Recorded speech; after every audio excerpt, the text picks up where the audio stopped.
Now for the Health Watch. As always, we're joined by Dr. Syed Hussain of Trinity Health of New England. I'm sorry, I just spat a little bit, but not on my hands. Good to see you, Doctor. Likewise. All right, we're going to start by talking about two things. First of all, whooping cough, pertussis, whatever you want to call it. It is making a comeback, and that is something that I think is probably very dismaying to a lot of medical professionals, considering how well vaccination had kept it in check.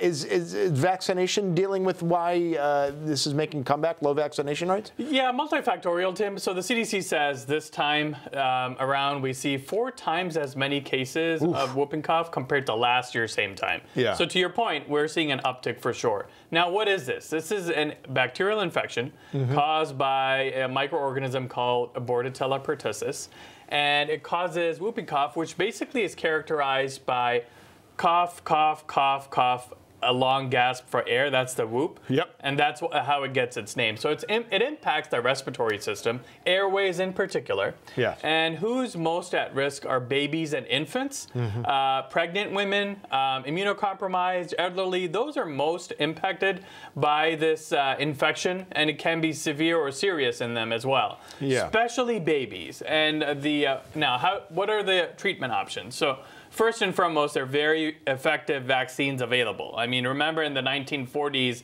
1 million or so cases every year in the U.S. alone were diagnosed. Wow. Down to less than 3,000 cases in the 70s. Yeah. So all of that credit goes to very credible, safe, and effective vaccines. So making sure that you're up to date with the vaccination schedule. For babies, it starts at 2 months of age. Till they're 6 years of age, there are about 5 doses that they need to get. And then their booster doses as you grow older. Yes.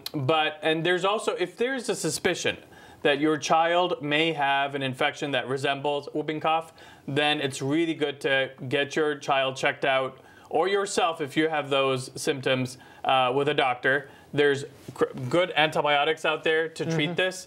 And to take it seriously. Yeah, we're looking at some acronyms there, like Tdap, DTaP. The P would be the pertussis. That's what we're talking about there. It's combined with tetanus and diphtheria. Those are the other vaccines. Yes, so it's good that you can get that there. And like you said, 5 shots and then boosters. There's a lot that needs to go into it, but certainly worth it in terms of not getting an infection that even in adults, I mean, you can throw out your back muscles coughing as much as you do. All right, next topic here called andropause. As men get older, they do experience a lot of changes that are roughly equivalent to menopause and premenopause and perimenopause in women. How comparable are they? And are we talking about testosterone levels here? It is. It's all to do with hormones. Remember, even in menopause, it's related to hormones. Here in men, it's related to lower testosterone. Yeah. Something that normally will happen as men grow older. Yes. So pre-puberty, testosterone levels are relatively low.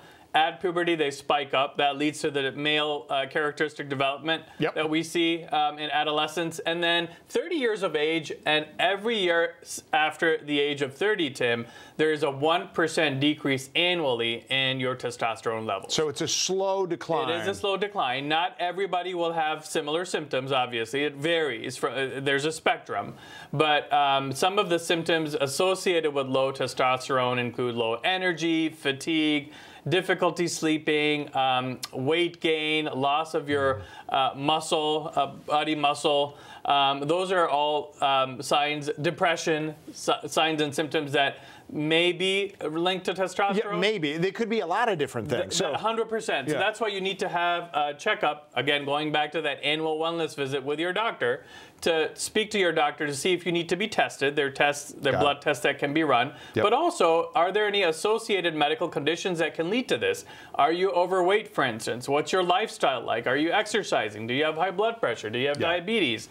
And do you drink alcohol? Do you smoke? All of these lifestyle factors can impact testosterone too. We hate to say see your doctor over and over, but this is one of those times. See your doctor. Make sure they are apprised with what's going on. They'll help you out. Dr. Hussain, we see him once a week. Erica, we always love the knowledge he gives us. We sure do. So helpful.